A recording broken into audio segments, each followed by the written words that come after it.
Oh, hello. All right. All right. Thanks everyone for getting together for this well meetup. I'm going to pass it to Kyle. Thank you, Laura.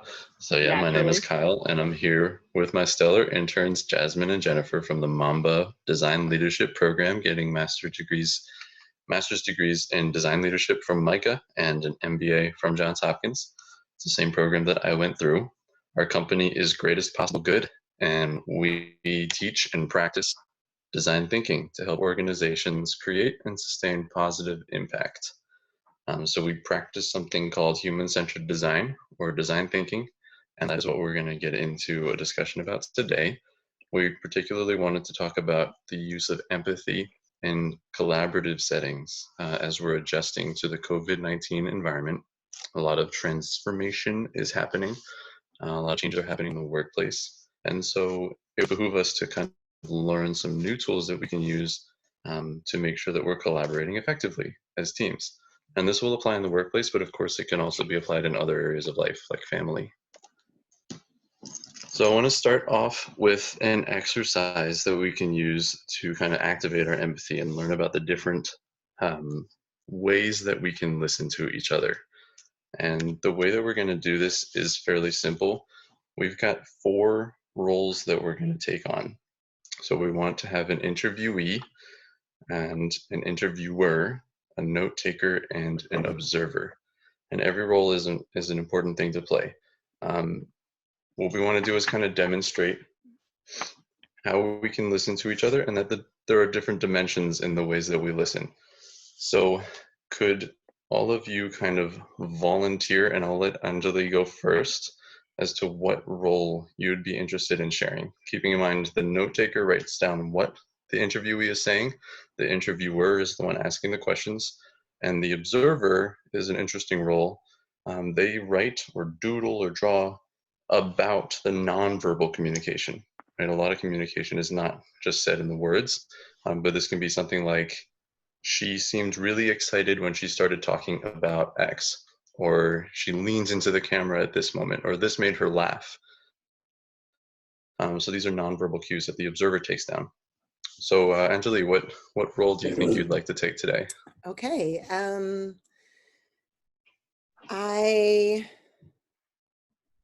I guess maybe it would be best to take the role of the interviewer. No, who are we asking? Well, we get to pick those roles right now. And the interview itself is going to be fairly simple. Okay. Yeah. So there are 4 roles or 3 roles? 4 roles. 4 roles. Mm-hmm. Okay. Can I write or draw about nonverbal communication? Absolutely. You can be our observer. Okay. Okay. Jennifer, how about you go next? I could be the interviewer. All right. Jasmine? I really didn't want to be the one being interviewed. Note taker? I'll be the note taker. All right, Laura, that leaves you as the interviewee. I see how this all shook out. All right. So Jennifer, then, you know the exercise. Why don't you lead us through, since you're the interviewer, and I'll sit back. Yeah. So thank you all for coming here today. And we're going to do a little interview with you, Laura. We're going to have Jasmine note-taking, and Anjali, you're going to be doing the observing. So Laura, just be aware that both of them will be taking notes, but the focus will be on me as I'm asking the questions. So let's start things off. I was actually really curious. I want to hear a bit about your story and where you, how you got into getting involved with the well. What was the first trigger of inspiration?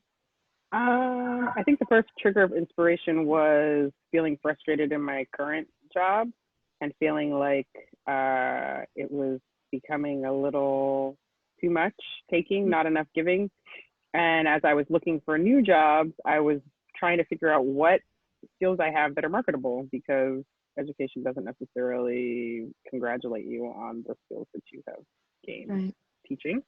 And as I was doing that, I realized that I'm pretty good at building communities, and I wanted to push that out to something a little broader and something that felt a little bit more under my control than the public school system. Very nice. So what school were you working at previously that maybe you still have contacts with, or what's your connection to those old programs still? So I'm still currently working as a full-time teacher at Wild Lake High School, and I use currently in quotes because we're home. But I have all of my contacts there. I have all of my contacts through the county when I used to work for the board and at previous schools. So my goal in developing this is not only to have this wonderful community for women, but to integrate pulling in school-age girls as well. Very cool. So you mentioned your goals and you have objectives, I'm assuming, as well with the business. Could you maybe touch on those a bit moving forward, like where you see this going and what your metrics maybe of success would be? I wrestle with the metrics for success because as someone who does a lot of like feeling work just in general, it's hard to put metrics on it sometimes.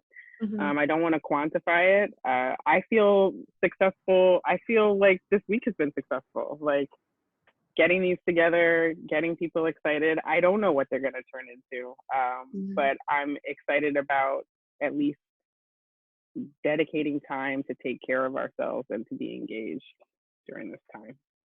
So it sounds like you're really embracing the unknown in the But current I scream into my pillow at night.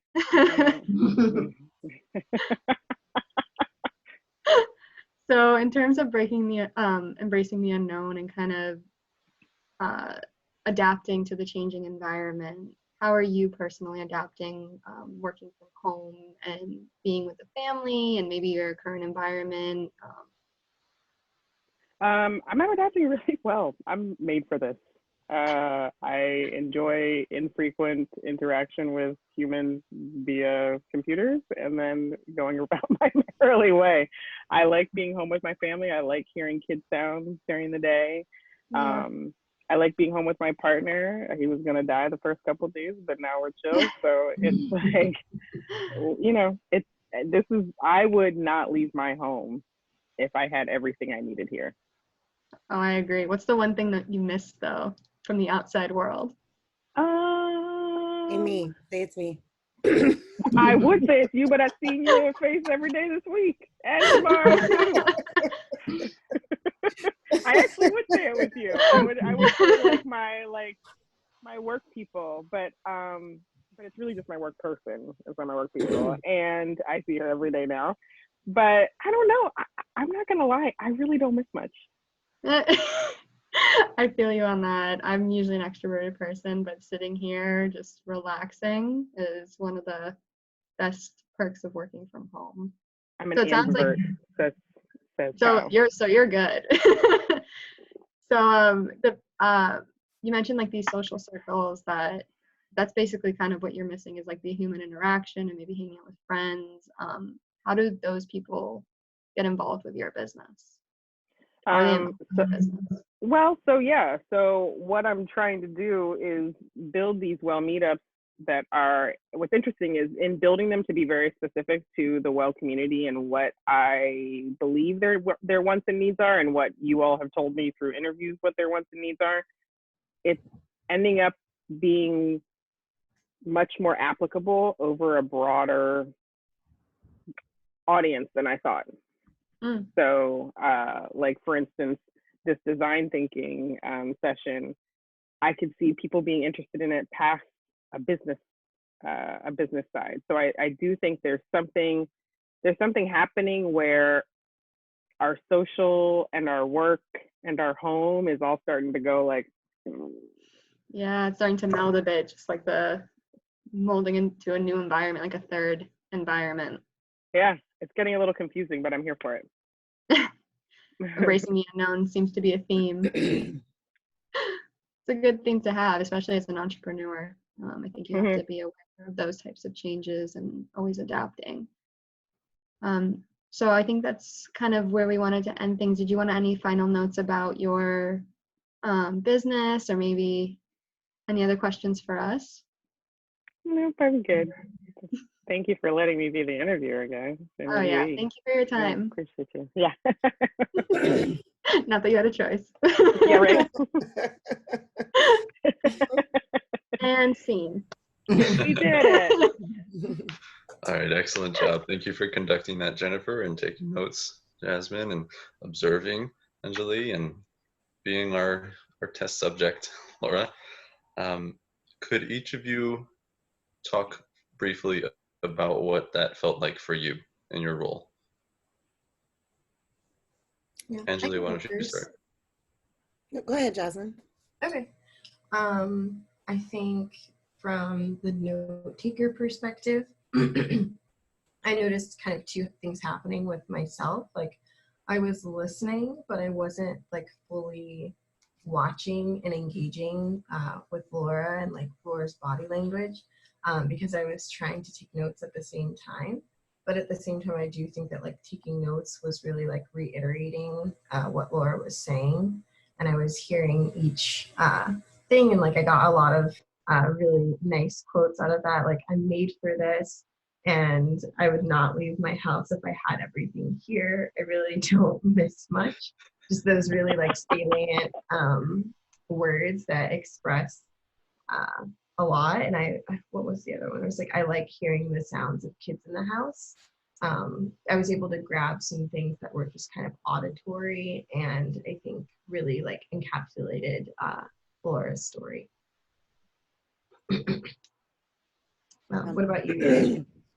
There was a demand to be a very specific version of an active listener by being given the task to like specifically observe body language and nonverbals.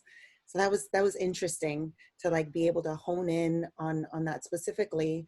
And I noticed like definitely, Laura, your eyes are clear and like your shoulders are open when you're discussing this thing that you're clearly very proud of.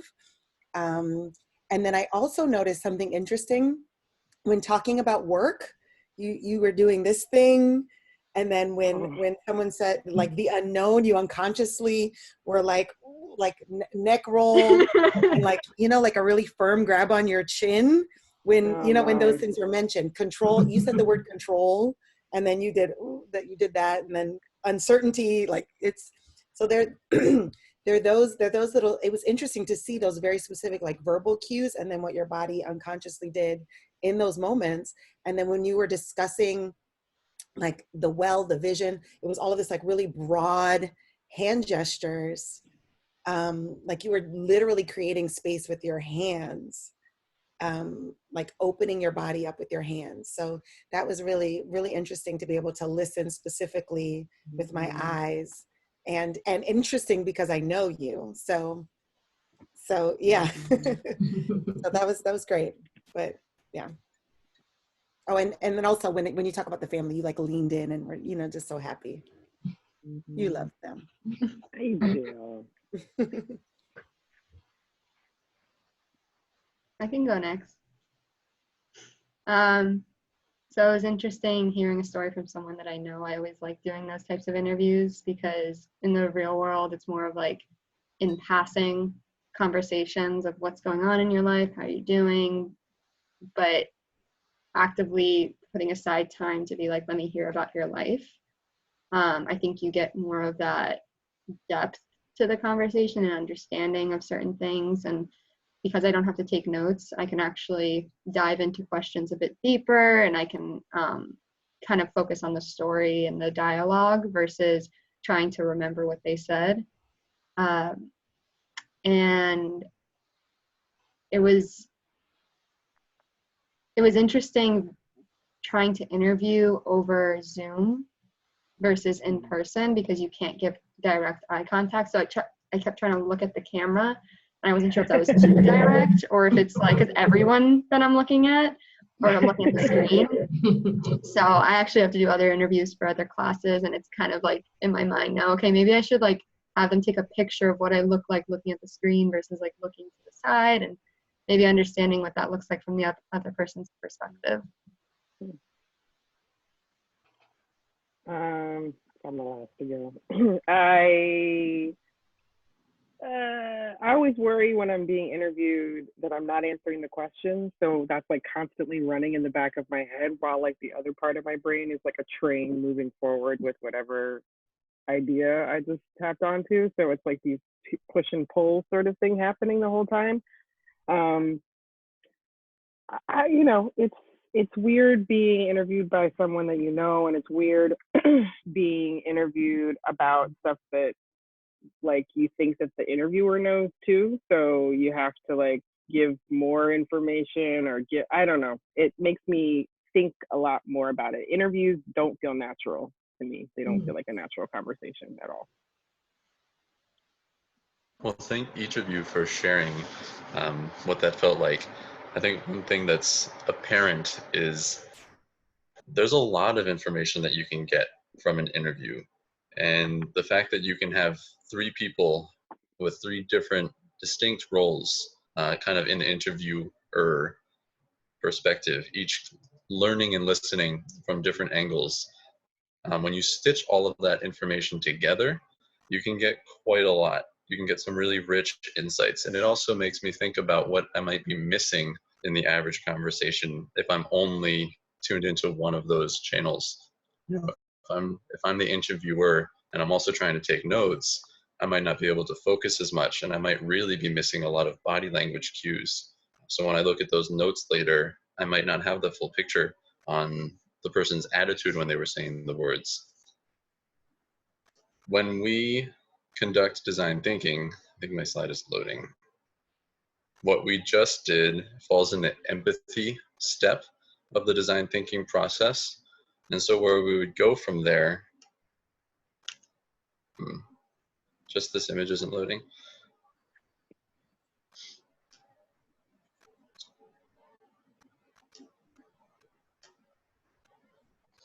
Well, Oh, that's awkward. technology. You're so great. That's okay. I mean, we can see that you did put it there. Yeah. Okay. Well, when we go through the design thinking process, we basically loop through empathy and then synthesis, followed by ideation, right? Every time we enter this process, we're starting with some sort of need, right? We want to explore something, we want to identify some sort of problem or challenge. And so we go out and we talk to people and we listen to them. And we might have a team of observers and note takers and interviewers who are listening to people to investigate. And this can be called discovery, right? We're discovering customers. Some companies in marketing fields will call it customer discovery. We could be discovering challenges, identifying problems. It's all kind of the same thing. It all falls under the empathy step. So that's what we just did right there. And we can take that data, you can pull together each of your notes, all three roles, and into a document and kind of create a brief, and then use that data when you interview multiple people to see what patterns you uncover. And those patterns can give you a sense of what you should be trying to solve, what the problem is that you should be trying to solve.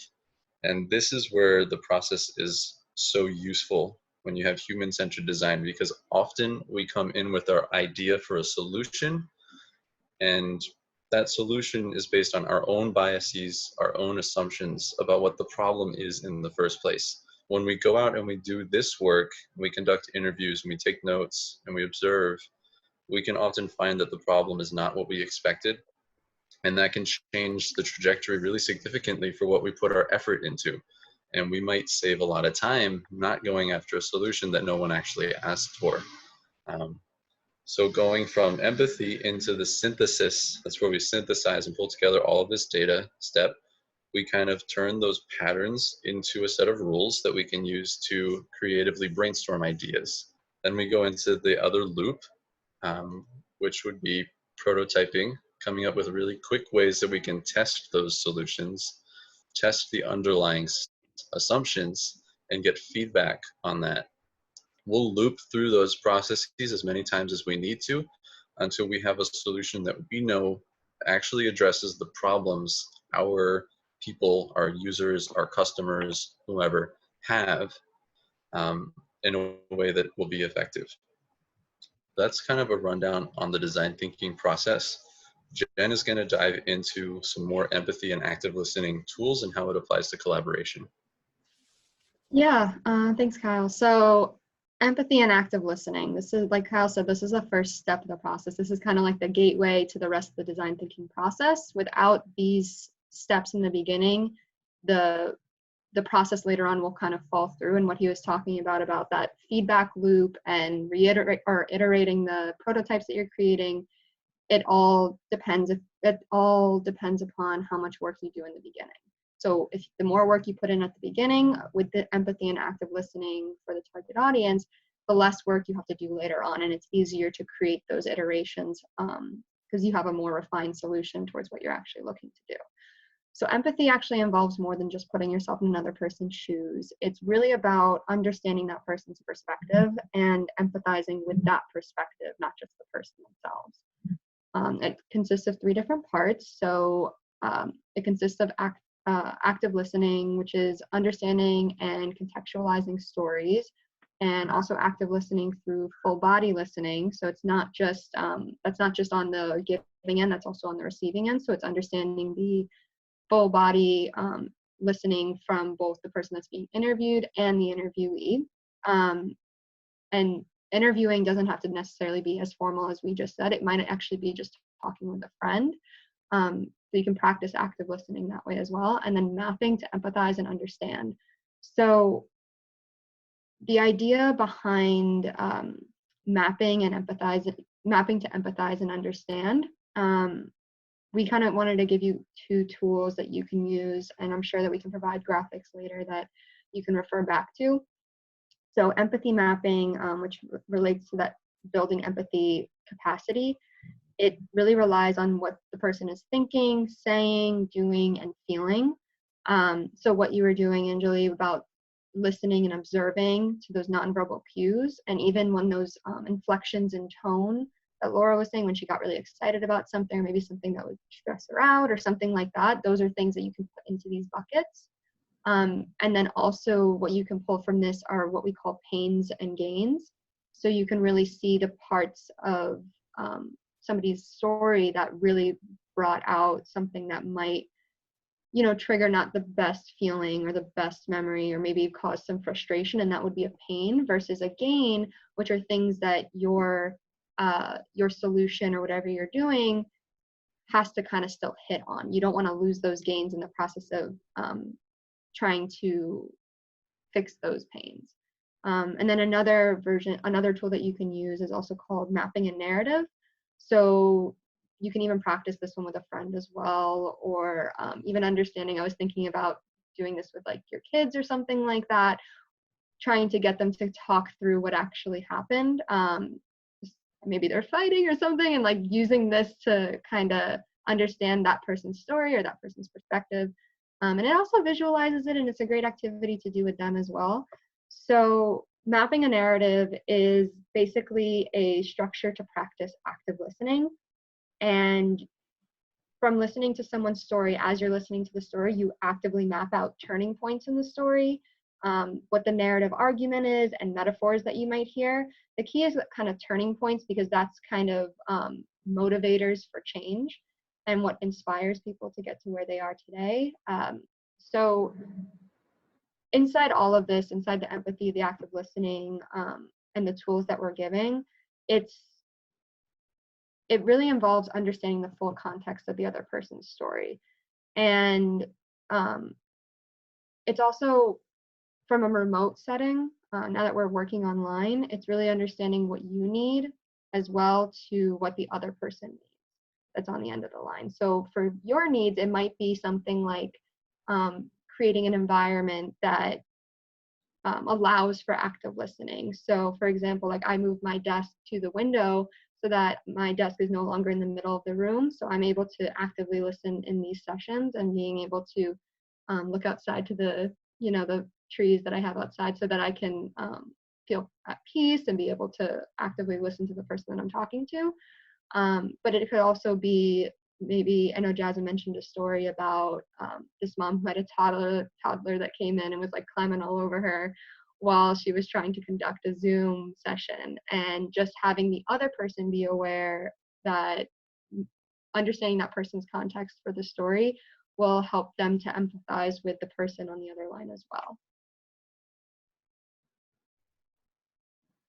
So I'm actually gonna pass it off to Jasmine now, who's gonna kind of show you 2 cases of when we had to use empathy in action. Thanks, Jen. Kyle, can you go to the next one? Okay, cool. So I had 2 examples for you guys. So the first one, we're all very familiar with, the well, but I wanted to really dig in deep on like the empathy element of what we've been working on with the well and why that matters.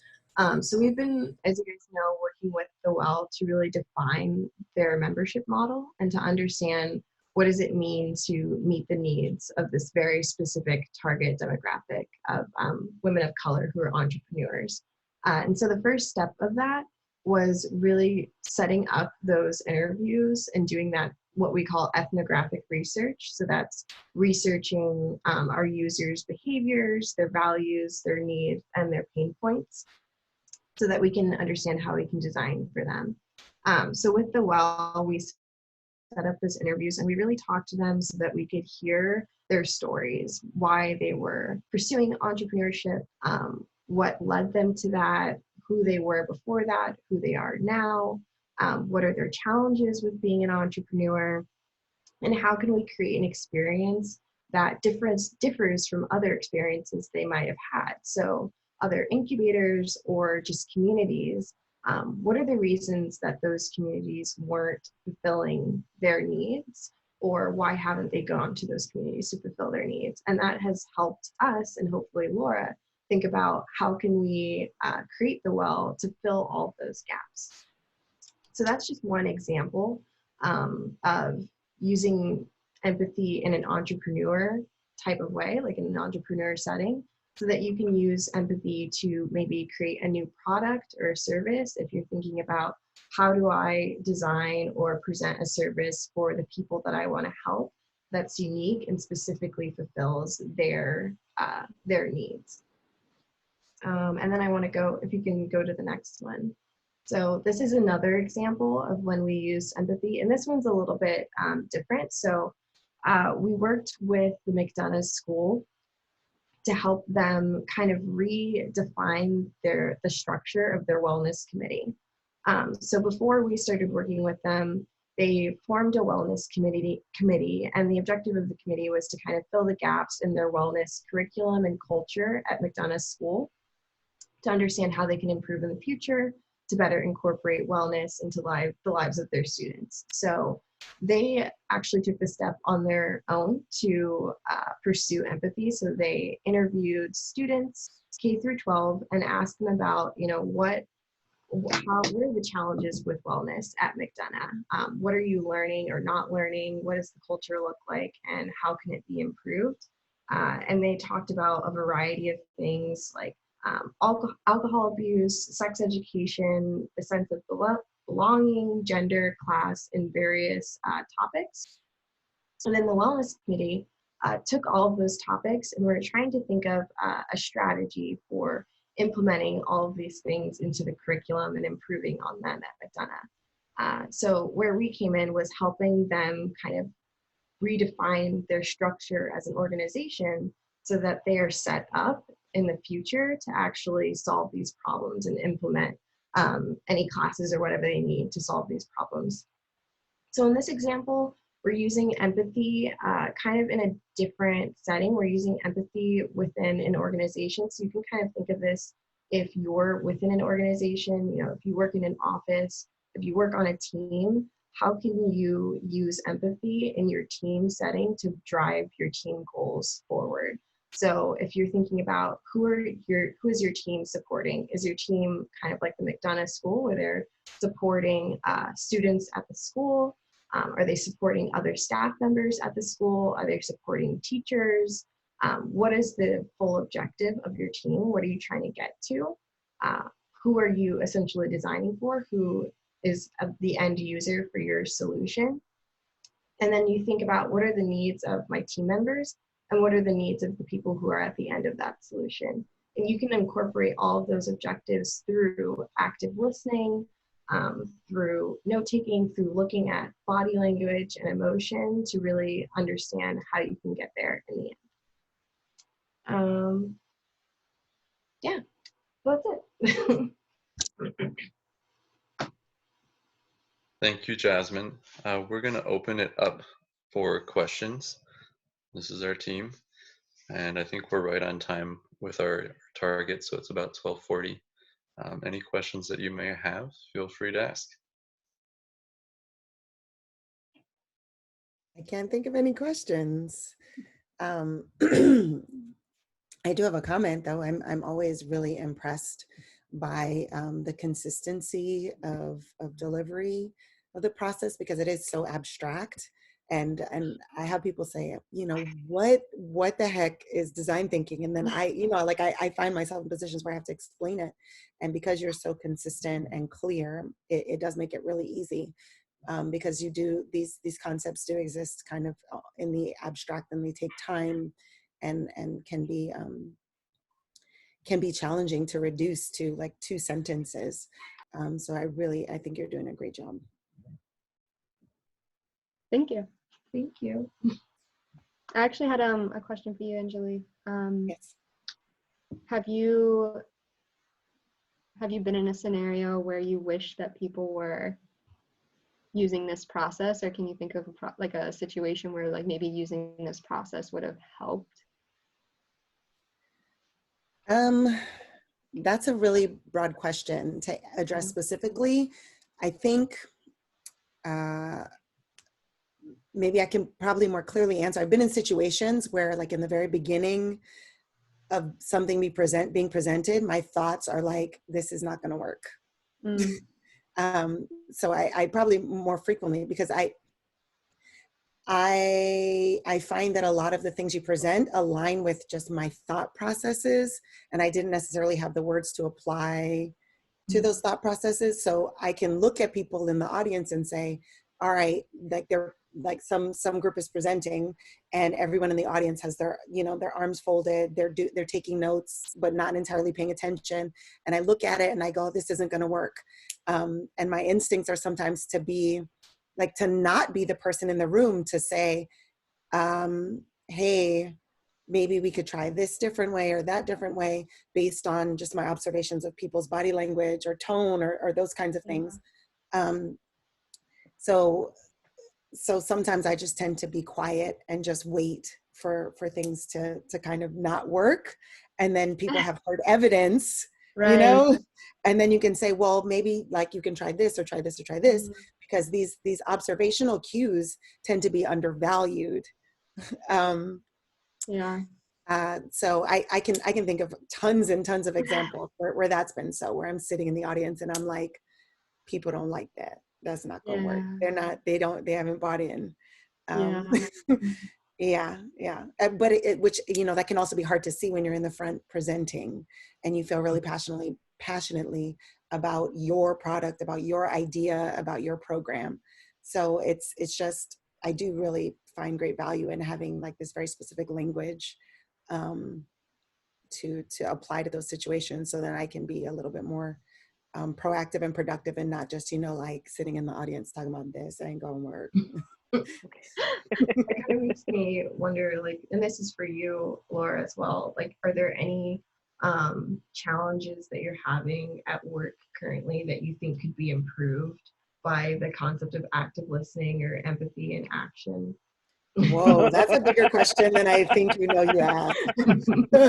Like things, thinking about, because for one of my classes, we're writing a memo that's supposed to be like, how can you apply this memo to your actual work to get something improved, like a work process improved?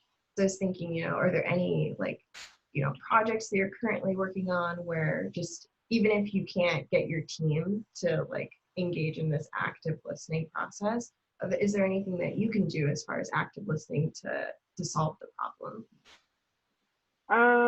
I anticipate that becoming more necessary as we move forward through this like online learning, because we've got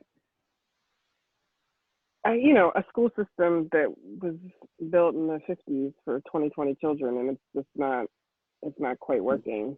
So I'm interested to see, as this new program is rolled out, really listening to kids, not just, and I appreciate this reminder about active listening. So it's not just listening to what they say, but how they show up, when they show up, like observing all these other behaviors, which is something that Anj and I do, I think, naturally, like you were talking about, Anj, in the classroom, but we just don't necessarily put words to it. Like I'm pretty sure we're design thinking our classroom, and we didn't even know. Exactly. We didn't even know. But so I think that is going to be very important moving forward, is like active listening for the students to see how this translates and how it works. On a similar but a little different note, I was thinking about you, Anj, and your project. Anj is working on a project taking some written work to more performance-based sort of reproduction of this written work. Anyway, I was thinking that this might be a good exercise, this empathy exercise, thinking about your audience members and who you're looking to connect with, and thinking about what it is that they want in a more, I don't know, methodical way, intentional way. Sure, I was thinking that too, but see, and Laura's like kind of being vague in the language too, because I'm I write and produce work under a pseudonym, so nobody knows who I really am, and and so it is we're taking that work, and I'm in the process of planning like a live performance for a very specific audience. So the process would be really helpful. I just don't want to talk about it on the video when it's being recorded. I know, I was thinking too, like it's being recorded. So once I stop recording, then you can be less vague, but yeah. That would actually be really awesome. Because I'm processing it in my brain, and it can be my nature to like, really overthink in a way and feel. So I cannot say this enough. The work that you're doing, it resonates with me so much, because it represents like a way of approaching business that aligns with my like feelings about business. Like I want the work that I do to not only express like who I am in the world, but be of service to people. And so the work you're doing really aligns with that process. And I mean, if you have time, I would love to talk about it off recording. Yeah, I was gonna say this might be your crew for some clutch brainstorming there. Yeah. Thanks. I would also like to second that. I think the first time I used design thinking was looking at curriculum for world languages. This was a while ago too, like years and years ago. And what I really liked about it is it hits multiple parts of my personality that both need attention in order to like move forward productively. So I'm all about efficiency. I don't like wasting time. I don't like mincing words. I care about feelings, but if we got to get stuff done, like, can you put your feelings over here so we can get things done? But I also love learning about people, love knowing the feelings behind decisions and those sorts of things as well. And this does like a really good job of putting those two things together for like maximum productivity, which I really like. I like it a lot. Yeah. So anyway, is there anything else that anyone wants to add to the end of our session here? I just thought that Anjali brought up a really good point in the whole being able to detect that something isn't working early on. Like leaders will be willing to listen to that and pivot early, because it'll save everybody a whole lot of effort and time and money. And I hope that as we disseminate this kind of knowledge and these tools, people will take them home and say, you know what, we should start listening. We should be willing to pivot and actually hear whoever is being impacted by what we're doing and adjust to it. One of my favorite examples of the opposite of that happening is my business partner and best friend Kenneth's work experience, where an employer started this multi-million-dollar project for a product that nobody asked for, and they just never bothered to see who wanted it. Someone in the upper echelons had an idea, and they decided to go with it and spend millions of dollars producing it, but they never asked who wanted it in the first place. So if you had, an Anjali in the audience saying, "Hey, let's try this instead," or let's ask these questions, you can avoid a whole lot of pain. Well, I've been me for a long time, and I've been that person in the audience, and I'm going to tell you, no one listens to that person in the audience. But they go, "You sound crazy." You know what I mean? But if there are systems in place like design thinking, that is something people will listen to. Mm-hmm. Yeah, it's interesting you guys bring up that point. I'm thinking back to my time at my last company, and the lead of the innovation lab that I worked at, or he was the head of medical innovation. He'd always come in and say, it's not what you know, it's not who you know, it's who knows what you know. So it's really about like, you might know something 6 months ahead of time, and every time you bring it up, it's just not picked up on. So then he would do like an activity or something, and then he would get those CEOs and those CFOs actively, maybe we should do this, maybe we should do that. And then eventually they started saying the same narrative that he was saying. So anytime he presented after that, they knew what he was talking about, and they had a ground to base everything else off of. So just making them, or not making them, but speaking about it in a way, like you're saying, having a process or having some sort of name to the process helps to build that foundation of understanding and knowing the same things in the same language, not just up in the clouds. Sure.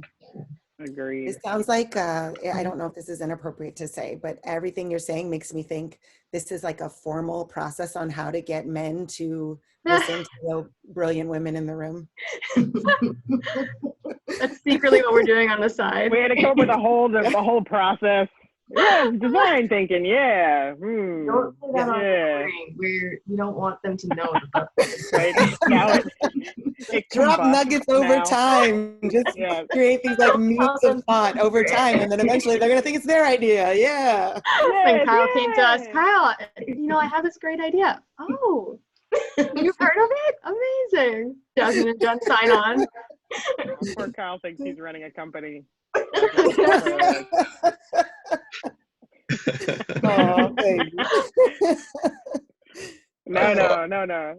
Kyle is the whisperer. You flow across content quite well, sir. It works.